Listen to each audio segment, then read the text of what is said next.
வாழ்க வாழ்க வாழ்க வாழ்க. இப்படி முருகனுடைய திருவருளால் வையத்துள் வாழ்வாங்கு வாழ்பவன் வாழ்வையும் தெய்வத்துள் வைக்கப்படும் என்று தெய்வ புலவர் சொன்னது போல தெய்வ நிலையை அடையணும். பொது விதி ஒன்றை இழந்துதான் ஒன்றை பெற வேண்டும்.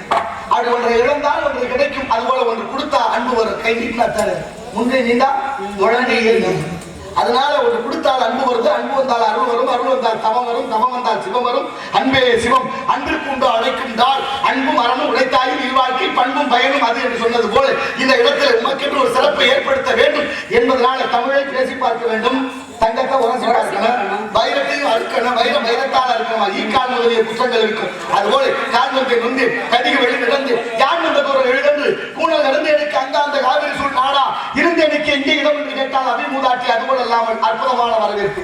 காட்டு சரக்குலையில் காரமில்லா சரக்கு கூட்டு சரக்கு அதனை கூறு என்று காலமேகம் கேட்டால் அதிமந்திர புலவரை அது திருமலராயன் பட்டினம் மாவட்டத்துக்கு பக்கத்தில். அதுபோல இல்லாமல் நல்ல மொழிகள் கிடைத்தது, நல்ல புலவர்களுடைய கவிதைகள் கிடைத்தது. நல்ல தமிழை கேட்கலாம். உன்னை பற்றி என்னை பற்றி சில விவரங்கள் நான் தெரிந்து கொள்ள நன்றாக தெரியும். கேட்கவா கேட்கவா கேட்கவா? ஏன்னா இருக்கிறவங்களுக்கு கொடுக்க மனசு இருக்காது. நிறைய இருக்கும், ஆனா கொடுக்கணுன்ற மனசு இருக்காது. இல்லாதவங்களுக்கு கொடுக்கணுன்ற மனசு இருந்தாலும் கூட பொருள் இருக்காது. அள்ளி கொடுக்காவிட்டாலும் கிள்ளியாவது கொடுக்க வேண்டாமா? இல்லை என்போர் இருக்கையிலே இருப்பவர்கள் ஏன்னா போற்றினும் போற்றுவர் பொருள் ஒடாவின் தூற்றினும் தூற்றுவர் சொன்ன சொல்லையே மாற்றினும் மாற்றுவர் அன்பினும் கொடியவர் பாவலர்னு சொல்லி அன்னைக்கு சோழ மன்னன் கவிச்சக்கரவர்த்தி அம்மனை பார்த்து கேட்டாங்க. பிரச்சனை வந்துருச்சு. அதெல்லாம் மன்னவன நீயோ வளநாடு உனதோ உன்னை அறிந்தோ தமிழை ஓதினேன் என்னை விரண்டேற்றுக் கொள்ளாத வேண்டுந்தோ உண்டோ. அங்க எப்படி அழகான ஒரு சொல்லுவாங்க, உன்னை அறிந்தோ தமிழை ஓதினேன், உன்னை அறிந்தோ தமிழை ஓதினேன், என்னை ஏற்றுக்கொள்ளாத வேண்டும் உண்டோ உண்டோ குரங்கேற்றுக் கொள்ளாத உண்டோ அப்படின்னாரா. இது போல இப்ப எவ்வளவு படிச்சிருந்தாலும் சரி மண்டகனை மட்டும் யாருமே இருக்கக்கூடாது. ஒரு பெரிய புலவர் தான் அவருமே. கவிச்சக்கரவர்த்தி கம்பரையாவை பார்க்கறதுக்காக வர்றாங்க. வரும்பொழுது அந்த இடத்துல ஏன்னா கப்பன் விட்டு கட்டுத்தறியும் கவிப்படும் என்பது அவருடைய செவிக்கு தெரிந்தது. சரி இது எப்படி அப்படின்ற விஷயத்தை போய் தெரிஞ்சு கொள்ளலாமேன்னு சொல்லி கவிச்சக்கரவர்த்தி கம்பரையா வீட்டை நோக்கி வர்றாங்க. கட்டாந்தரையில சாணத்தை அள்ளி அல்லக்கூடிய பெண்ணை பார்த்தாங்க. அப்ப போய் முதல்ல அங்கதான் பார்த்தாரு. கேட்கிறாரு எங்கே கவிச்சக்கரவர்த்தி கம்பரையா பொழுது ஐயா சற்று இருங்க நான் ஐயா வந்து கூப்பிடுறேன்னு சொன்னேன். உடனே ஒரு கோவம் வந்துருச்சு. ஏன்னா அவர் அறிவாளியா, நான் எவ்வளவு பெரிய ஆளு, என்னை பார்த்து ஓரமா போய் இருங்க ஐயா வந்து கூப்பிடுறேன்னு சொல்றியே நீ என்ன அவ்வளவு பெரிய அறிவாளியா அப்படின்னு சொல்லி அந்த பெண்ணை பார்த்து கேட்டாங்க. அதுதான் பெண்ணு சொன்னா ஐயா நான் அறிவாளி இல்ல முட்டாள்தான். ஆனா அந்த முட்டாள் ஒரு விஷயத்தை உங்கள்கிட்ட கேட்கிற உங்களால் பதில் உரைக்க முடியுமான்னு கேட்கிறா. நீ என்ன பெருசா பேசி கிழிக்க போற கேளுன்னு அவர் சொல்றாரு. அப்பதான் சொல்ற வட்டமதி கோடி இருக்கும் மண்டி கொடி தாவும் கொட்டுவார் கை நின்று கூத்தாடும் சுட்டால் சிவசிவ என்னுமே அம்பள சோமாசி ஒரு நாள் விடுத்தேன் ஈடு உரைனா. காரணம் என்ன கேட்டீங்கன்னா இன்னைக்கு பதில் சொல்ல வேணாம், ஒரு நாள் உனக்கு தர்றேன், நல்லா யோசிச்சு இதற்குண்டான பதிலைக்கா நீ பெரியவன் தானே எங்க பதில சொல்லுங்க. பாருங்க அவ்வளவு பெரிய ஆளு ஒரு புலவன் அம்பள சோமாசின்ற ஒரு புலவர் இந்த சாதாரண ஒரு விஷயத்துக்கு பதில் தெரியல. அப்பதான் அவர் கவிச்சக்கரவர்த்தி கம்பரை அவர் பொழுது கேட்டாரா ஏன்னா அவன் முகம் ஆடிட்டு இருக்கு அப்படின்னு கேட்கும் பொழுது உங்க வீட்டுல கட்டாந்தரையில சாணத்தை எழக்கூடிய பெண் என்னை பார்த்து அப்படி கேட்கிறான். இதுக்கு என்ன விளக்கம் என்பது எனக்கு தெரியல அதனால நிக்கிறேன்னாராம். அப்பதான் அவர் சொல்றாரு ஒண்ணு இல்ல, அவ பாக்குற வேலையை சுட்டி காட்டுறா. என்ன வேலை பாக்குறா? மாடு சாணத்தை கூட்டியாடுறா. கம்பெனிக்கு கட்டுத்தறியும் கவிபாடும்னு கேள்விப்பட்டேனே. கட்டுத்தறி என்பது ஜட பொருள், உயிரற்றது. அது எப்படி கவிபாடும் தான் இவர் போறாரு. அந்த பொண்ணு சொன்னா வேலை பாக்குறேன் நான் வேணா ஒரு பாடுறேன் நீ பதில் சொல்லு. கட்டுத்தறி கவி பாடாது, நான் ஒரு பாட்டு பாடுறேன் பதில் சொல்லுதான் இந்த பாட்டு பாடலாம். வட்ட மதி போல் இருக்கும் மண்ணி கொடிதாகும் கொட்டுவார் கை முன்னு கூத்தாடும் சுட்டா அரகரா எனும் அம்பல சோமாசி ஒரு நாள் போய் நாளை வந்து அப்படிதான் என்ன அர்த்தம்? வட்ட மதி மதினா நிலவு சந்திரன் பௌர்ணமி நிலவு எப்படி வட்டமா இருக்கோ சாணத்தை எடுத்துட்டனால இந்த ராட்டி என்பது வட்டமா இருக்கும். அதுக்கு சாணத்தை கையில எடுத்து உருட்டும் போது ரெண்டு கையிலும் கூத்தாடு கொட்டுவார் கை முன்னு கூத்தாடும். வண்டி கொடித்தா வண்டினா நெருப்பு, நெருப்புல போட்டு அதை சுடணும். சுட்டதுக்கு அப்புறம் சாம்பல் ஆகிட்டு அந்த சாம்பல் அரகமா சிவசிவான்னு பூசுறோம். இதற்காக சொல்லுக்குள்ளே சுற்றமா அது எல்லாரையும் சாதாரணமா எண்ணிவிடக்கூடாது. அகம்பவம் ஆணவம் அழிவுக்கு சத்து. நம்பிக்கை இருக்க வேண்டியதான். நம்பிக்கை என்ன என்னால முடியுமையா பாக்குறேன் அப்படின்னா நம்பிக்கை என்னால மட்டும்தான் இது முடியும்னா அதனாலதான் அவர் கட்டி கம்பெனி பார்த்து சொல்றா. சித்திரவனும் கைப்பழக்கம் செந்தமிழும் நாப்பழக்கம் வைத்தது ஒரு கல்வி அதாவது மனப்பழக்கம் நித்தம் நடையும் நடைப்பழக்கம் நட்பும் தயையும் கொடையும் பிறவிக்கணும். நீ எல்லாம் இடையில மண்ணன் கொடுக்குற காசை வாங்கி திங்கிற உனக்கு எப்படி பிறவிக்கணும் வரப்போகுது? இந்த மாதிரி குணம் என்பது பிறவிலே வரக்கூடியது. நீனா எனக்கு ஆளாளான்னு பார்த்து கேட்கிறான். அதனாலதான் ஒரு புலவர் பாடுறாரு, காசுக்கு கம்பன் ஆசுக்கு காலமேலும் கூழுக்கு அவ்வை காமகத்துக்கு இரட்டை ஏறின. காசு கொடுத்தா கம்பர் பாடுவாரு, ஆசு பாடுவதுல காலமேகம் வல்லவரு, கூடு கொடுத்தா கிளவி பாடுவா, களம்பகம் பாடுறதுக்கு ரெண்டு பேரு. இப்படி ஒவ்வொரு புலவருக்கும் ஒரு தகுதி இருந்தது. ஆனால் இந்த கிளவி மட்டும்தான் கொடுத்தாலும் பாடுவா கொடுக்கலான்னு பாடுவா. ஏன்னா கூளை பலா தலைக்க பாட குறைச்சிடா உழக்குழக்கு திரை வார்த்தார் சோழாக உப்புக்கும் பாடி புளிக்கும் ஒரு கவிதை ஒப்பிக்கும் என்ற உள்ளம் என்று ஔவையாருடைய மனது அவ்வளவு பக்குவம். ஒருத்தர் மனைவி ரொம்ப கடுமையானவர், கொஞ்சம் 10 ஆம்பளை மொத்தமா சேர்ந்தா அப்படி இருப்பான். அது போல அவர் கொஞ்சம் சாந்தமானவர், அம்மா அக்கினி திராவர மாதிரி. அவருக்கு சோறு போடுறதே பெரும்பாலா இருக்கு. இவர் ஒரு நாள் ஔவையாரை பார்த்து விட்டாரு. ஔவையாரை பார்த்தோன்னா தமிழ் மூதாட்டி ஒரு நாள் நம்ம வீட்டுல சாப்பிட சொன்னா நல்லா இருக்குமே அப்படின்னு அவர் விரும்புறாரு. சரின்னா ஔவையாரை பார்த்து அம்மா தமிழ் மூதாட்டி நம்ம வீட்டுக்கு வந்துட்டு போங்களேன்னு கூப்பிட்டா சரின்னு ஒத்துக்கிட்டான். போகும்போது இவருக்கு யாரும் வந்து நம்ம முன்னாடி குடும்பக்காரியாச்சு எப்படி போய் சொல்றது, சோறு போட நமக்கே சோறு போட மாட்டா ஒழுங்கா, விருந்தாளிங்கன்னா என்ன பாடுபடுத்த போறாளோ அப்படின்னு நினைச்சுக்கிட்டே போய் ஔவையாரை வந்து திண்ணையில உட்கார வச்சுட்டு உள்ள போறாரு. உள்ள போற அந்த சாதாரண ஒரு விவசாயி மனைவி என்ன பண்றா, அலங்காரம் பண்ணிட்டு இருக்கா, தலை வாரி பூச்சி ஓடிக்கிட்டு இருக்கா. இப்ப போய் சொல்ற இருந்து முகந்திருத்தி ஈரோடு பேன் வாங்கி விருந்து வந்ததென்று விளம்ப. ஒரு விருந்தாளிகள் வந்திருக்குன்னு சொல்ல மருந்து மிக ஆடினால் பாடினால் ஆடி பழ முறத்தால் சாடினால் ஓடோடத்தான்னு இப்ப அவையார் பாடல. அப்படின்னா என்ன முறம்னா என்ன, இந்த அரிசி உடைக்க பயன்படுத்தல ஒவ்வொரு ஊர்ல சொலருன்னு ஒரு பேர் உண்டு. அதை எடுத்து அவன் அடிச்சு கேட்டு வெளியே வந்துட்டேன். எப்படியோ விழுந்து அடிச்சு கேட்டு அம்மா ஒரு நேரம் சோறு எனக்கு கூட வேண்டாம். விருந்தாளி வந்த தமிழ் முதல் சரி சத்தம் போடாம கூட்டி உட்கார இலைய போட்டாச்சு, உட்கார்ந்தாச்சு. அம்மா பரிமாறுறாவ, பதார்த்தங்கள் வச்சாச்சு. இப்ப சாப்பிடாம அந்த அம்மா உட்கார்ந்துக்கிட்டு கிழவி தமிழ் மூதாட்டி ஏமா சாப்பிட மாட்டேங்கிறீங்கன்னு கேட்கிறாங்க. அதுக்கு அவ சொல்றா, காணக்கண் பூசுது கையெடுக்க நானுது வீணுக்கு என்பெல்லாம் பற்றி எரிகின்றது ஐயோ அன்பினால் இட்டாமுது அப்படின்னு. காண கண்ணு பூசுது, வாய் திறக்க மாட்டேங்குது, எலும்பெல்லாம் பற்றி எரியுது. ஏன் அன்பு இல்லாம இட்டாமுது. அன்பு கொடுத்து கூட கொடுத்தா கூட சாப்பிடலாம். அவளுடைய சாப்பாடு சாப்பிட வேண்டாம் நினைச்சு நெஞ்சு பின்னாலே வர்றேன். அப்போ சொன்னா 10வது ஏற்ற பதிவிரதை உண்டானால் எக்காலம் கூடி இருக்கலாம், சச்சேடு ஏறுமாறாக இருப்பாளே ஆமாயில் கூறாமல் சன்னியாசம் போட்டு பிடிச்சிருந்தா ஒத்துவாள் சன்னியாசம் போ. வாழ்க்கை எப்படி பாருங்க.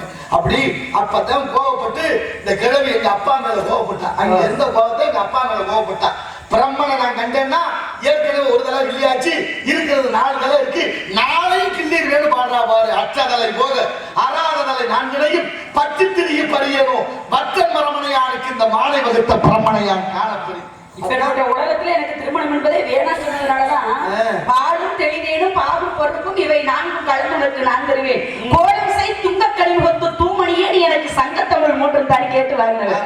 இளமையிலேயே முதுமையை வாங்கினவர். இட்டவுடன் எங்களையில் இன்னபடி என்று எழுதிவிட்ட சிவனும் செத்து விட்டானும் கேட்டவர். முட்டை முட்டை பஞ்சமி ஆனாலும் பாரம் அவடி கண்ணாய் நெஞ்சமே அஞ்சாத நீனு பிறந்த குழந்தை கவி பாடியதே அவை பாடினார். இவதான் ஒரு விஷயத்தை பாருங்க, காசுக்கு கம்பன் கூழுக்கு அவை. ஏன்னா ஒரு குடம் உடம்புல இருந்து உபசரித்து உண்மை பேசி உப்பில்லாத கூழை வார்த்தாலும் உண்பதை அமிர்தமாகும். முப்பழமோடு வாழகம் தந்து முகம் கடுத்து இடுவாராய் கப்பிய பசியினோடு கடுப்பசி யாருந்தானே என்று சொல்லியிருக்கிறாங்க. ஒரு சிலம்பின்ற ஒரு பெண்ணு, அம்பர்ன்ற ஒரு ஊரு, இந்த ஊர்ல சிலம்பின்ற ஒரு பெண்ணு. இந்த பெண்ணு வந்து சொல்றா, நான் இந்த மரபை சேர்ந்தவர், என்னை பற்றி ஒரு பாடல் பாடுங்க, நீங்க என்னுடைய பெயர் வரும்படி ஒரு பாடல் நீங்க பாடுனீங்க அப்படின்னா எனக்கு பின்னாடி வரக்கூடிய என்னுடைய சந்ததி என்னுடைய பெயரை சொல்லி என்னை புகழ்ந்து பேசுவாங்க இல்லையா அப்படின்னு சொல்லி கவிச்சக்கரவர்த்தி கம்பரை பார்த்து கேட்கிறான். அப்படியா அப்படின்னு சொல்லிட்டு தண்ணீரும் காவிரியே தார்வேந்தன் சோழனே மன்னாவதும் சோழ மண்டலமேன்னு எழுதிட்டாரு. எழுதுறவரே முடிச்சுட்டு ஆமா உங்க எவ்வளவு பணம் இருக்கு அப்படின்னு கேட்டேன். அவர் சொன்னா எல்லாத்தையும் வித்துட்டு என்ற ஒரு 500 பொற்காசு இருக்குங்க அப்படின்னா. எங்க அந்த காசை கொடுத்து வாங்கினாரு கம்பர். வாங்கினவரு வாங்கி வச்சுக்கிட்டே நீ கொடுத்த அந்த 500 பொற்காசுக்கு இதான் பாட முடியும் போன்னு சொல்லிட்டு போயிட்டாரு. ஆனா அந்த வழியா வர்ற அவை வாங்கி அவை வரும்பொழுது அம்மா எனக்கு பசியா இருக்கு ஏதாவது குடிக்க தருகிறாயான்னு கேட்கும்பொழுது பாட்டி கூழ் இருக்கு குடிக்கிறாயான்னு கேட்கிறேன். கொடுநாட்டு வாங்கி குடிக்கும் பொழுதுதான் பாக்குறாரு தண்ணீர் காவிரி தார்வேந்தன் சோழனே மன்னாவதும் சோழ மண்டலமேன்னு எழுதியிருக்கு. இதை எழுதுறது இவன் தானே அவளுக்கு நல்லாவே தெரியும். ஆனா நடந்தது அறியணும் இல்லையா அப்படின்னு பெண்ணிட கேட்கிறாரு, என்ன விஷயம் என்ன இப்படி எழுதியிருக்கு அப்படின்னு. அம்மா என் பேர் வரும்படி பாட சொன்னேன். அவர் மண்டலத்துல சிறந்தது சோழ மண்டலம், தண்ணீர்ல சிறந்தது காவிரி.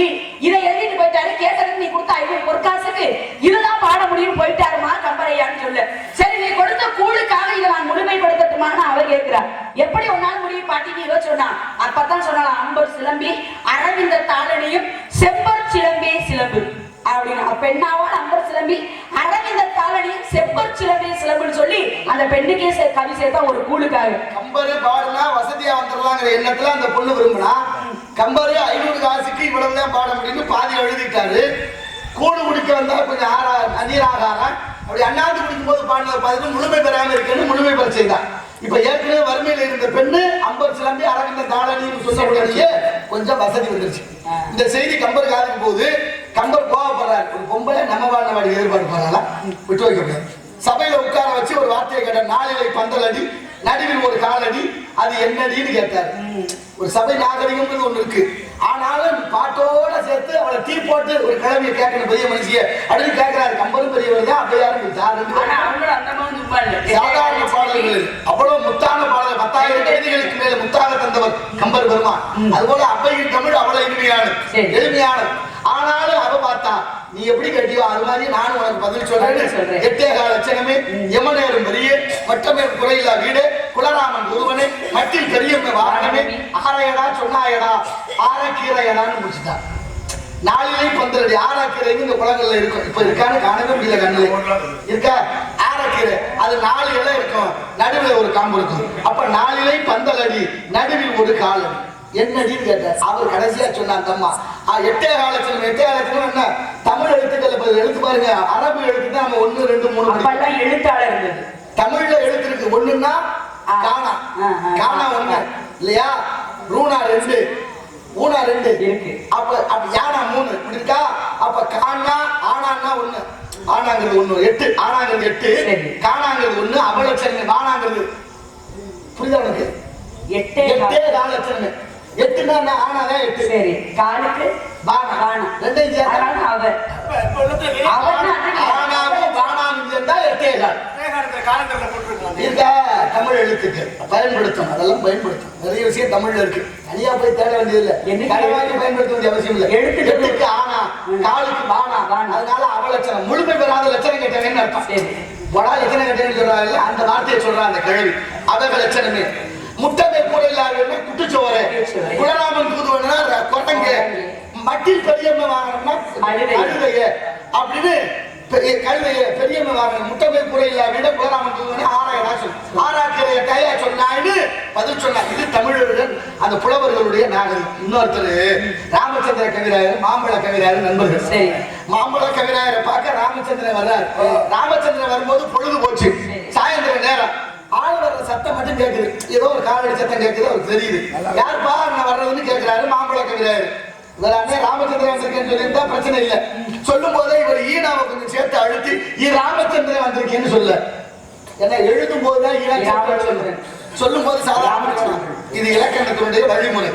ஆனாலும் அவர் புரிஞ்சுக்கிட்டாரு. என்ன ஈனாவை கொஞ்சம் அழுத்தி சொல்றாரு. ஏப்பா ஈக்கு என்ன இங்க வேலைன்னாரு. ஈக்கு என்ன இங்க வேலைன்னாரு. இவர் புரிஞ்சுக்கிட்டாரு. ஈனாவை கொஞ்சம் அழுத்தி சொல்லிட்டு அவர் சுட்டி காட்டுறாரு. அப்படின்னு படக்கடை அவர் சுதாரிச்சாரு. மாம்பழம் இருந்தா ஈ இருக்கத்தானே செய்யும். மாம்பழம் இருந்தா ஈ இருக்கத்தான். ஏன்னா அவர் மாம்பழ கவிராயர், இவர் ராமச்சந்திரன். இதுதான் தமிழ் ஒரு நல்லுலகம். இது மாதிரி நிறைய கதைகள் இருக்கு. அத்தனைக்கு அவள் அர்த்தங்கள் உண்டு. அதனால நல்ல விஷயம். உன்னை பற்றி முதல்ல தெரிந்து கொள்ள வேண்டும். நாட்டு பற்றி, இனப்பற்று, மொழி பற்று, சாதி பற்று, சன்னியாசி இருந்தாலும் இறந்தாலும் பேர் சொல்ல வேண்டும். இவர் போல யாரையும் ஊர் சொல்ல வேண்டும். பெண்பார் புலவர்கள் மட்டும் நாட்டுல 32 பேர். சரிங்க. அவ்வையார் மட்டும் 7 பேர். ஆமா 1 2 இல்ல அத்தனை பேர் இருந்து நம்ம நாட்டுக்காக தமிழ் வளர்த்திருக்கிறாங்க. அவ்வையார் எத்தனை பேர் இருந்தாங்க, என்ன விஷயம் சொன்னாங்க அப்படிங்கறது நல்லது இருக்கு. சொன்னாரு இவர் சொன்னாருங்கிறத விட என்ன சொன்னாங்க, எப்படி சொன்னாங்க, அதுல என்ன கருத்து இருக்கு. ஏன்னா பெரியவர்கள் பெரியவர்கள் இல்லை, சிறியவர்கள் அறிவாளிகள் அறிவை யார் பயன்படுத்துகிறார்களோ அவர்கள் தான் அறிவாளி. ஒரு பிள்ளை என்ன வேணா பள்ளிக்கூடத்துக்கு போறது பாடுறேன். சரி நெடுமாற்றத்தில் முடியா நித்த இந்த கதையா ஏடு வெளியாரா எழுத்தான் உடையாரா பாத்தியார் சாவாரா வைத்தறிச்சல் தீராதான்னு பாடுறேன். இப்படி பிள்ளையும் உண்டு. இன்னொரு பிள்ளை என்ன ஒண்ணு அவங்க அப்பாவை பார்த்து கேட்கிறேன். நான் துடுக்கெடுத்து திரிக வயது என் துடுக்கை அடக்கி பள்ளிக்கு அனுப்பாத பாதகனே, நான் பிறந்தது நீ பட்ட கடனுக்கு உன் கொல்லிக்குமான்னு கேட்கிறேன். சோத்துல கிடக்கிற கல் எடுக்கிறதா சொக்கநாதர் என்னத்தை பார்த்தானா அதை சொல்லி அவனும் பிள்ளைறேன் அவனும் பிள்ளைறேன். 3 வயசுல எச்சிப்பால் கொடுத்ததுனால தகப்பை அடிக்கிறாரு. யாருக்கும் எச்சப்பால் வாங்கி பிடிச்சு அப்படின்னு உடனே மேல பார்த்து தோடுடைய செவியின் விடை மேலேறி காதுடைய சுடலை பொடி பூசி அப்படின்ற கவியை பாருங்க 3 வயசுல. அவனும் பிள்ளைறேன். ஞான சம்பந்தம் இப்படி பிள்ளைங்க. ஏன்னா செத்ததின் வயிற்றில் சிறியது பிறந்தால் எத்தை தின்று எங்கே கிடக்கணும் கேட்டவர் பெரியவர். குருவர்களும் திருவர்களும் கூடி நிக்கணுமா? கண்டிப்பா. இது ஒண்ணு முட்டைக்கோவரம் மதுரையில சாட்சி. சொத்துல கல்யாணம் தெரியாதவங்க சொக்கநாதர் சொரிக்கல கண்டுபிடிச்சது சாட்சி. அந்த முட்டைக்கோவரம் இருக்கு. அதுக்கப்புறம் கட்டவே முடியாது. சரி ஏன்னா அப்பா வந்து அங்க திருப்பி வேலை செய்யறாரு.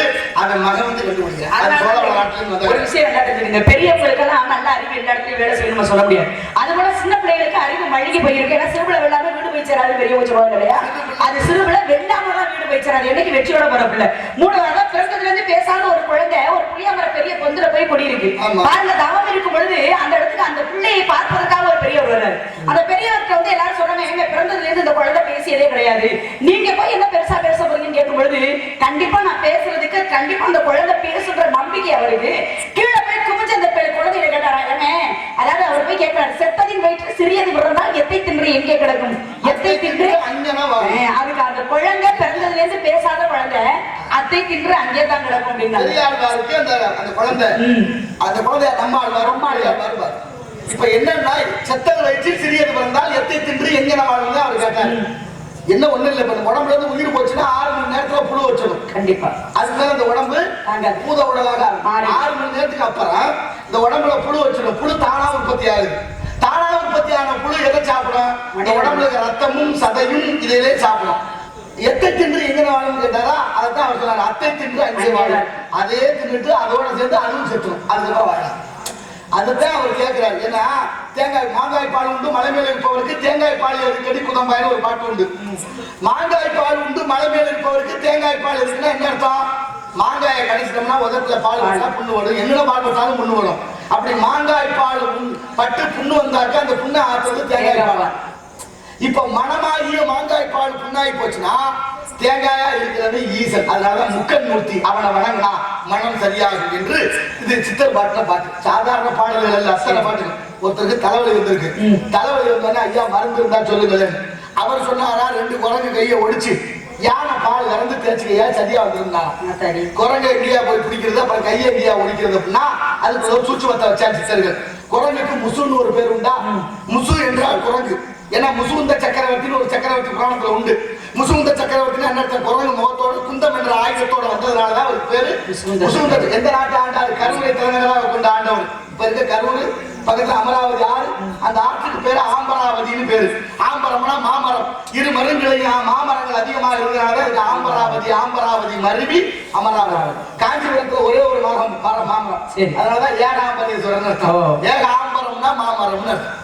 அப்போ ஒத்த மரத்துல பராசக்தி தவஞ்சதுனால அந்த ஊருக்கு பேர். அது போல இவர் என்ன சொன்னாரு? முசுன்னா குரங்கு. 2 குரங்கு கையன்னாரா, முசு முசு கைய ஒடிக்கணும். அப்ப முசு முசோட சேர்த்து கையை சேர்த்தா முசு முசு கை. எப்படி சொல்றாரு பாருங்க. 2 குரங்கு கை, முசு முசு கை. முசு முசு கை இலையை பறிச்சு யானை பால் எப்ப கறக்குது? யானைக்கு அத்தின்னு ஒரு பேர் இருக்கு. நாட்டுக்குள்ள அத்தி மரம் இருக்கு. அத்தி மரத்தை ஒடிச்சா பால் வரும். அத்தி பாலும் முசு முசு கை இலையை கசக்கி தேய்ச்சா தலைவலி போயிருவிட்டா. இதை நேரடியா சொல்லியிருந்தா எவ்வளவு சௌரியமா இருக்கட்டுமே. அதான் தமிழ் சொல்லு. அதெல்லாம் என்ன அப்படியே ஒரு சூழ்ச்சி. காலையில் இஞ்சி கடுப்பக சுக்கு மாலையில் கடுக்காய் மண்டலம் உண்டால் விருத்தனும் பாடலாம். பாட்டு கண்ணதாசன் பாட்டு என்ன பாட்டு? 2 பாட்டுக்குள்ளே அர்த்தம் இருக்கு. பண்டாடு வெங்கை மலத்தோட்டங்களை புல்லாங்குழல் பாட்டு இருக்கா? அது கடைசியா இன்னொரு பாருங்க. பாண்டவர் சண்டை எடுத்து ஊதுனாரு. ஏன்? பொய் சொல்லணும். சொல்ற பொய்யும் பிரயோஜனமா இருக்கணும். எப்படி சொல்லணும்? ஒரு குடியார கணவன் பொண்டாட்டிய பலவன் அருவா தூக்கி கிளம்பிட்டேன். என்ன சொன்னாலும் தடுக்க முடியல. அவ பதறி போய் ஓடுனா பார்த்தா கோயிலுக்குள்ள போயிட்டான். பூசாரி உட்கார்ந்து இருக்காரு. இப்ப வந்து கேட்கிறேன் பொண்டாட்டிக்கு வந்தான்னு சொன்னா கோயில் வாசல்ல ஒரு கொலை விழுக்கும். இப்ப சத்திய நீதி எல்லாம் தள்ளி வச்சுட்டு பொய் சொல்லணுமா? ஏன்னா ஒரு உயிர் காப்பாற்ற. அதனாலதான் பொய்மையும் வாய்மையும் பிரதிக்க மாட்டு நன்மை பயக்கும். இப்ப என்ன சொல்ல சொல்றாரு கண்ணு? பொய் சொல்ல சொல்றாரு தர்மன். என்னன்னு சொல்றாரு? அசோத்தாமான்னு ஒரு யானை அர்ச்சனை அடிச்சு செத்துருச்சு. நீங்க இதை சொல்லணும். என்ன சொல்லணும்? அசோத்தாமா அதான் குஞ்சரம்னு சொல்லணும். அசோத்தாமாங்கிற பேரு துரோணர் காலத்துல விழுந்தா துரோணர் கொஞ்சம் நில உழைஞ்சிருவாரு. மயம் செத்துட்டாங்கன்னு பயக்கம் வந்துடும். அவர் நிலவொழியல் அதான் மனதளவுல பாதிக்க வைக்கிற சொல்றாங்க உளவியல் நோயின்னு. அப்படி மனதளவுல அவரை பாதிக்க வச்சுட்டா சீக்கிரம் வென்றலாம் அப்படின்னு கண்ணன் ஒரு சூழ்ச்சியை சொல்ல இப்ப என்ன பண்றாரு? தர்மர் சொல்றாரு இந்த விவரம் தெரியாம அசோத்தாமா அத குஞ்சரம்னு சொல்ல போது அசோத்தாமாங்கிற வார்த்தை சொல்லும் போது வரைக்கும் பேசாம இருந்தாரு. அதான் குஞ்சரம் சொல்லும்போது இவர் சங்கெடுத்து ஊதிட்டாரு. அந்த வார்த்தை அவருக்காக என்னாச்சு? அசோத்தாமனுக்கு என்னமோ ஆகி போச்சுன்னு நினைச்சாரு துரோணர். புரிஞ்சா? அது மாதிரி சில விஷயங்களை மறைமுகமாகவும் சொல்ல வேண்டியது. இந்த பாட்டுல சங்கத்துக்கு ஊதுன பாட்டு வந்துச்சா? அத கண்ணதாசன் எழுதினாரா? அடுத்து பாரு இசைத்தமிழ் நீ செய்த அறிஞ்சாதன் என்ற பாட்டு. சிவலிங்கம் சாட்சி சொன்ன கதையும் உண்டோ? பொய்யோ? சிவலிங்கம் மட்டுமா சொன்னிச்சு? வன்னி மரமும் சாட்சி சொன்னதா? அதான் சிவலிங்கம், வன்னி மரம், ஒரு கிணறு. இது 3 யாருக்கு? கிணறு பேசுமா? இது 3 யாருக்கு சொல்லி? அந்த புருஷன் கொண்டாட்டி அங்கே சாட்சி சொன்னிச்சு. காவிரி பூம்பட்டினத்துல பிறந்து மதுரையில வாழ்றா ஒரு வணிகன். தங்கச்சி புருஷன் இறந்துட்டான்னு செய்தி வருது. நேரா பூம்புகாருக்கு போறேன். தங்கச்சி புருஷனுடைய ஈமச்சடங்குகளை முடிச்சுட்டு பார்த்தா தங்கச்சி பொண்ணு ஒருத்தி இருக்கிறா. அவளை கூட்டிட்டு அப்படியே வர்றேன். திருவாரூர் பக்கத்துல திருப்பாம்புரம் பக்கத்துல ஒரு ஊர் இருக்கு. அங்க வந்து தங்குறான். அங்க எதுவும் பாதிச்சாம நேரம் ஒரு கிணறு இருக்கு, வன்னி மரம் இருக்கு, சிவலிங்கம் இருக்கு. அது பக்கத்துல தூங்கி எந்திரிக்கல. விடிஞ்சு பார்த்தா அவன் தூங்கினுடைய இறந்துடுறேன். இவன் முடிச்சிருக்கா. ஞான சம்பந்தர் வர்றார். சம்பந்தர் வந்து பாக்குறாரு. என்னமா இந்த நேரத்துல? மாமனாரு வந்தாரு, இந்த மாதிரி இறந்துட்டாரு, நாங்க வெளியூர் போகணும், ஞான சம்பந்தர் ஒரு பாட்டு பாடி அவனுக்கு ஒரு உயிர் வருது. உயிர் வந்த உடனே என் முன்னாடி இந்த பொண்ணை கைவிட்டாத, தாலி கட்டி கட்டிடுங்க. இப்ப தாலி கட்டியாச்சு, மதுரைக்கு போயாச்சு. மதுரைக்கு போனா ஏற்கனவே கல்யாணம் பண்ண பொண்ணு வழக்கு தொடுக்கிறா. பாண்டியம்மன் சபையில வந்துருச்சு வழக்கு. நான் தான் அவருடைய மனைவி. இந்த பொண்ணு எதோ தெரியல, அவர் எவ்வளவோ சொல்றாரு, தங்கச்சி பொண்ணு நான் தான் கல்யாணம் இல்ல, நான் தான் மறுக்கிறேன். நீ கல்யாணம் பண்ணதுக்கு என்னையா சாட்சி அப்படின்னு கேட்கிற போதுதான் அங்க இருந்த சிவலிங்கம், வன்னி மரம், அந்த கிணறு மூணு சாட்சி. இது மூணு வந்து இந்த சபையில சாட்சி சொல்லுமான்னு ஒரு பெரிய சர்ச்சை ஆகுது. அப்படி மூணு வந்து சாட்சி சொன்னதுனால இன்னைக்கு மதுரை மீனாட்சி அம்மன் கோயில் ஈசானிய மூலையில இன்னைக்கு வன்னி மரம், கிணறு, அந்த சிவலிங்கம். எப்படி பாட்டு எழுதிருக்காங்க பாட்டு இப்போ பாட்டுக்குள்ள எவ்வளவு கருத்துக்களை வைத்திருக்கிறார். ஒவ்வொரு பாடலுக்கும் ஒவ்வொரு கருத்துக்கள் இருக்கு. ஆனா இந்த ஏகாம்பரேஸ்வரர் அப்படின்னு சொன்னீங்களா, இந்த காஞ்சிபுரத்துல இன்னொரு கோயில் ஒண்ணு இருக்கு. ஏகாம்பரேஸ்வரர் அப்படின்னா யார சொல்லுவோம்? சிவன். ஆனா இன்னொன்று இருக்கு, சொன்ன ஒண்ணும் செய்த பெருமாள். அதே கண்ட கோட்டா இருக்கு. எல்லாமே கண்ட புராணத்தை எழுதி வச்சு திரு முருகப்பெருமான் திருத்தி கொடுத்ததாக திரு வீரசோழி என்ற நூல் வந்து இதே காஞ்சிபுரத்திற்கு வருடத்திற்கு ஒரு முறை சித்ரா பௌர்ணமி அன்று சென்று சித்திரத்தினை வணங்கினால நமக்கு வந்து விமோசனம். அதே காஞ்சிபுரத்துக்கு போகலாம். ஆனா அந்த காஞ்சிபுரத்துல ஒரு கிழவி சொன்னவனும் செய்த பெருமாள் ஆலயத்தை கூட்டி பெருக்கி தண்ணி தெளிச்சு கோலப்படுறான். வயதான கிழவி. அப்படி ஒரு நாள் கோலம் போட்டு இருக்கும் பொழுது மயங்கி கீழே விழுகிறார். கீழே விழுந்த உலகி திருமணிசை ஆழ்வார் என்று சொல்லக்கூடிய ஒரு தூக்கி மயக்கத்தை தெளித்து அந்த பெண்ணை கேட்கிறார், அம்மா உனக்கு வயசான காலத்துல ஏன் உனக்கு இந்த நிலைமை, நீ ஏன் இந்த கோவில் சுத்தம் பண்ற வேலையை பார்க்கணும்னு கேட்கும்போது அவ சொல்றா, ஐயா என் உடம்புல உயிர் இருக்க மட்டும் எனக்கு இந்த இறைவனுக்கு தொண்டு செய்த வண்ணமா நான் இருக்கணும் அப்படின்னு சொல்றேன். அவருடைய பக்தியை மெச்சின திருமணிசை ஆழ்வார் என்ன பண்றாரு, அந்த கிழவியாக இருந்தவங்க குமரியாக மாத்தியாரு. எல்லாத்துக்கும் தமிழ் தான் வேலை செய்யுது. ஆமா, எல்லாருமே தமிழ் தான். கிழவியாக இருந்தவங்க குமரியா மாறிட்டான். மன்னன் கல்யாணம் பண்ணிட்டான். மன்னன் கொல்லாமன்னன் திருமணம் பண்றாரு. பெண்ணு இளமையோடு இருக்கா, மன்னனுக்கு வயதாகி போயிட்டே இருக்கு. அப்பதான் மன்னன் கேட்கிறாரு, அம்மா நீ இளமையாவே இருக்கியே, என்னை வந்து இவங்கதான் அதான் இளமையா மாத்துறது. ஒரு பாட்டு பாடி இளமையா மாத்தினாரு. திரும்ப போய் இவர் கேட்கிறாரு, ஏயா அவளை அப்படி மாத்தினியே, என்னையும் மாத்திர. இவர் போய் கேட்கும்போது இறைவனை பாடக்கூடிய வாயால உன்னை நான் பாட மாட்டேன் போயாண்ட, என்னையுமே பாட மாட்டேன், ஏன் நாட்டுல நீ ஏண்டா இருக்க, நாட்டை விட்டு வெளியில போடாரு. சரி நான் போறேன், என்னுடைய சீடன் கணிகன் தான் இருக்கிற அந்த இடத்துல கணிகன் தான் போச்சுறாரு. ஏன்னா உங்க குருநாதரே அந்த தன்மை இருக்கும் பொழுது நீ சீடன் உனக்கு அந்த தன்மை இருக்கணும், மாத்தும் பொழுது இவர் மாத்த மாட்டேன்றாரு. இல்லை நாட்டுல உனக்கு வேலை இல்லை, நாட்டை விட்டு வெளியில போடாங்க. கணிகண்டன் போய் திருமணி சாழ்வார்ட்ட சொல்றாரு, ஐயா இந்த நாட்டை அடக்கிய மன்னனை வெளியில போக சொல்றாரு, நான் போறேன் அப்படின்னு சொல்றான். உடனே திருமணி சாழ்வார் என்ன பண்றாரு, நீ ஏன் போற, நான் என்ன இங்க இருக்க போறேன், நானும் வரேன்னு போறாரு. பிரச்சனை இல்ல, கோயில இருக்கக்கூடிய பெருமாளை பார்த்து ஒரு பாட்டு பாடினாரு. கணிகண்டன் போகின்றான், காமர் புகழ்ச்சி மணிவண்ணா நீ கிடக்க வேண்டாம், துணிவுடைய சென்னா புலவன் யாரும் போகின்றேன், நீயும் உங்கள் பைனாக பாம்பை சுருட்டி கொள்ளுன்னு சொல்லி பாருங்க. உடனே அந்த பைனாக பாம்பை சுருட்டிட்டு தெய்வமே அவருக்கு முன்னாடி பெருமாள் போனார், பிராட்டியார் போனார், 4 பேர் போய் எல்லாருமே போயாச்சு. ஒரு இரவு தங்குறாங்க. அந்த ஊருக்கு பேரு ஓர் இரவு இருக்கை, ஓரிக்கைன்னு இருக்கு. அப்புறம் காலையில மன்னன் கோயிலுக்கு போறேன், கோயில்ல சாமியை காணு, ஊரே இருளா இருக்கு. என்ன விசாரிச்சா 4 பேர் கோவிச்சுட்டு போயாச்சு. இப்ப போய் மன்னிப்பு பாக்குறாரு, மன்னிப்பு கேட்கிறாரு. அப்ப நான் தெரியாம சொல்லிட்டு திரும்ப வாங்க. திரும்ப வந்து வர்றாரு. கணிகண்டன் கோப்படிதான், காமர் பூங்கச்சி மணிவண்ணா நீ கிடக்க வேண்டும், துணிவுடைய சென்னாப்புலவன் யானும் போக்கொழிந்தேன், நீயும் உங்கள் பைனாக பாம்பை அப்படியும் மீண்டும் வந்து வருத்தாடு அந்த பெருமாள். ஆனா சொன்ன ஒண்ணும் செய்த பெருமாள் அந்த ஆலயத்துக்கே ஒரு சிறப்பு. தமிழ்ல பெருமாள் கூட சொன்னதை கேட்டுக்கிட்டு அதனாலதான் சொன்ன வண்ணம் செய்த பெருமாள் இன்னைக்கு அந்த கோயில் இருக்கு. அது மாதிரி ஆலயங்கள் வரும், அத்தனை விஷயங்கள் இருக்கு. தமிழ் ஒரு நல்லுலகத்து பற்றி விவரங்கள்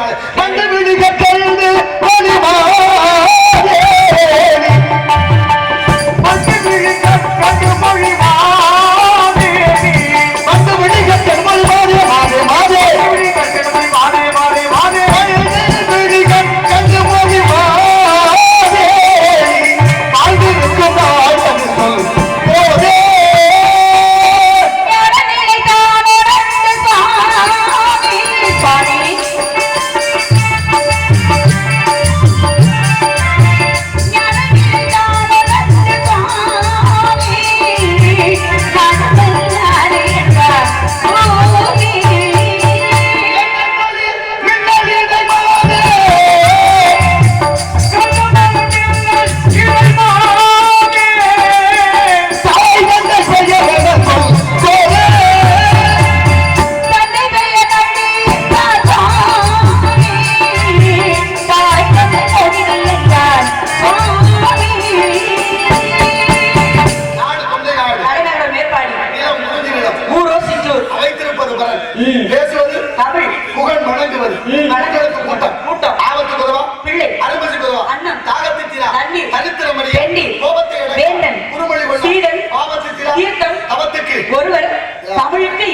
குணத்துக்கு மூவர் சபத்துக்கு நால்வர் சகலத்துக்கும் சுவைக்கு 6 ரிஷிகள் ரிஷிகள் 8 ரிஷிகள் 7 வசுக்கள் 8 தானியங்கள் 9 பசி வந்தால் 10 மறக்கும் ரிஷிகள் 8 ஏன் சொல்லணும் 7 தான் வருங்க 7 தானே வசுக்கள் தான் சப்தம்னாலே 7 தானே ரிஷிகள் 8 ஏன்னா எல்லாரும் வந்து 7 பிள்ளை நிறைய இருக்கு ஒண்ணா சொல்லிட்டே இருக்கா சரி 4 பிள்ளை நிறைய இருக்கு இன்னொரு விஷயம் இருக்கு என்ன சொல்றீங்க 4 பிள்ளை நிறைய இருக்குங்க 4 பிள்ளை அவன் 4 சரி 4 பேர் மெச்ச வாழணும் 4 பேர் போன பதில போகணும் வேற 4 இப்போ வேற 4 சரி நமக்கு கடைசியா 4 பேர் நீங்க ஒண்ணு கணக்கே 4 தானே கூட்டல் கழித்தல் வகுத்தல் பெருக்கல் 4 தானே சொல்லி எழுத்து வித பெயர்ச்சொல் உரிச்சொல் விளைச்சொல் அப்படின்னு எழுத்து 4 இதா எழுத்து 4 இருக்கு சொல் பொருள் யாப்பு அணி அப்படி பார்த்தா 5 நிறைய இருக்கு ஒவ்வொன்று போன தபத்துக்கு தமிழுக்கு 20 குலத்துக்கு 3 சபத்துக்கு 4 சகலத்துக்கு 5 ரெண்டு அந்த வகையில 4 தொண்டை நாடு எதற்கு காவல் ஒரு 4 10 இதுக்கெல்லாம் விளக்கம் சொல்லிட்டே பேசிட்டே இருக்கேன் என்றால் எம்பெருமான் முருகனுடைய திருவருளால் அவருடைய நிகழ்வு இது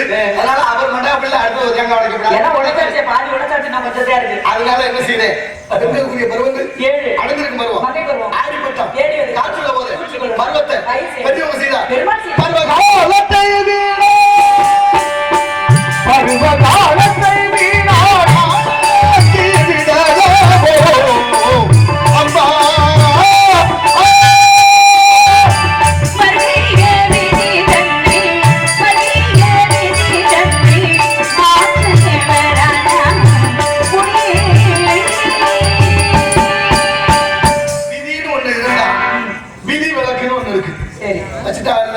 விதின்னு ஒண்ணு வச்சா விதி விலக்குன்னு ஒண்ணு இருக்கு விதிங்கிறது உடம்பு மதிங்கிறது மூச்சு இந்த மூச்சு ஆகிய மதி இல்லை என்றால் இந்த உடம்புக்கு பேரு சமம் ஒண்ணு எரிக்கணும் நல்லா புதைக்கும் பிரயோஜனம் இல்லையே ஆனாலும் 2 பேருடைய உடம்பு இன்னும் எரிக்காம புதைக்காம இங்க இருக்கு நாட்டுல 2 பேர் யாரு ஒருத்தர் ஆன்மீகவாதி ஒருத்தர் அரசியல்வாதி ஆன்மீகவாதி உயிர் போய் 1000 வருஷம் ஆச்சு அரசியல்வாதி உயிர் போய் குறைஞ்சது ஒரு 100 வருஷமா இருக்கும் மொத்தத்துல ஏன் உயிரை ஏன் அப்படி எடுக்கிறீங்க நீங்க இல்ல என்னத்தை கேட்கிறீங்க நான் என்ன பண்ணேன் உங்களுக்கு பாவம் ஏன் என் உயிரை அப்படி எடுக்கிறீங்க நீங்க ஏமா இவ்வளவு அன்பா உனக்கு பதில் சொல்லி நீங்க என்ன அன்பா என்னத பண்ணீங்க அன்பா நீங்க ஒண்ணு அன்பால ஒண்ணு சொல்ல வேண்டாம் என்ன விஷயம் வந்திருக்கீங்க கோவம் இருக்கிறதுல குணம் இருக்கும் பாரு எனக்கு அவற்று மிக நாடி மிக்க கொலை அப்படின்னு கருணையே வடிவமான பெண் தாய்மார்கள் நாட்டுல வீட்லயும் சரி பெண்ணை முதல்ல போற்றணும் பெண்ணை போற்றாது நாடு நல்லா இருக்காது இல்லாத வாழ்க்கையே மிக கடினமானதுங்க அதனால வள்ளுவர் கூட பெண்ணின் பிறந்த கையாவல அதனால ராமானுஜருடைய உடம்பு இன்னைக்கு திருவரங்கத்துல இருக்கு அது போல ரஷ்ய புரட்சியாளர் லெனின் உடம்பு இன்னைக்கு இருக்கு அதெல்லாம் அப்படி ஒரு சாதனை செய்ததுனால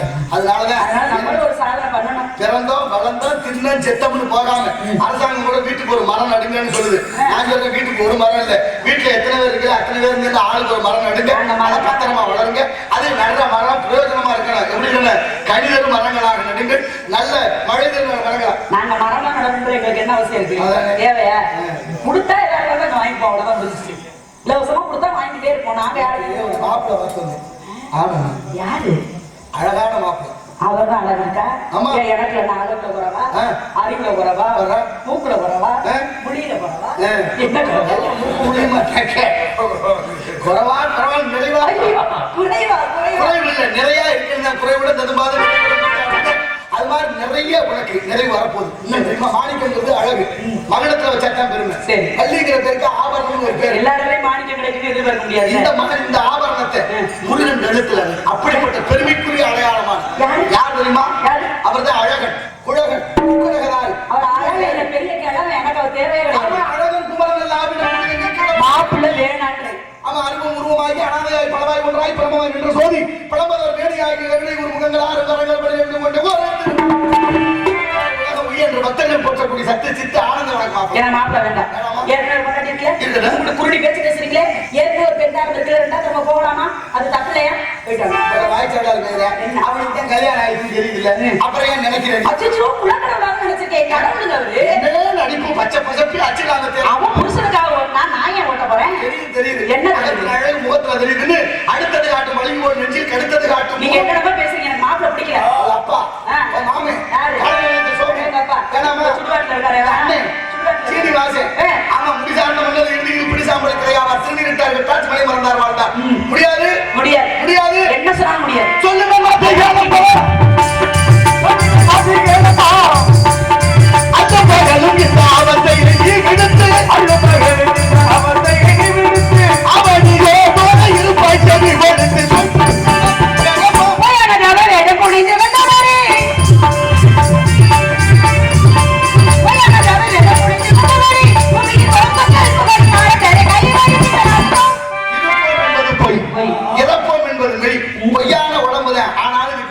வேறு.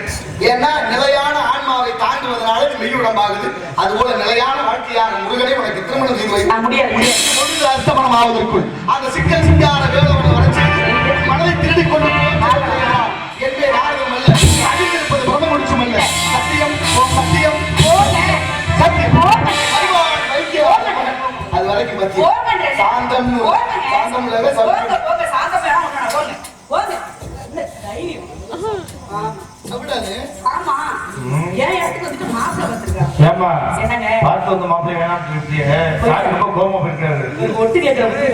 இப்ப மாப்பிள்ளைக்கு என்ன பண்ண போறேன்? நீங்க இருக்கீங்களே மாப்பிள்ளை பார்த்து கண்டா கடம்பா கதிர் வேணா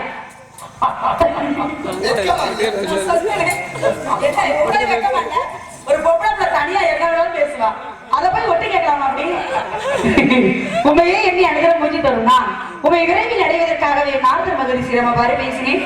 மன்னித்து விரைவில் வந்து என்னை திருமணம் புரிவாயாக. அரோகரம்.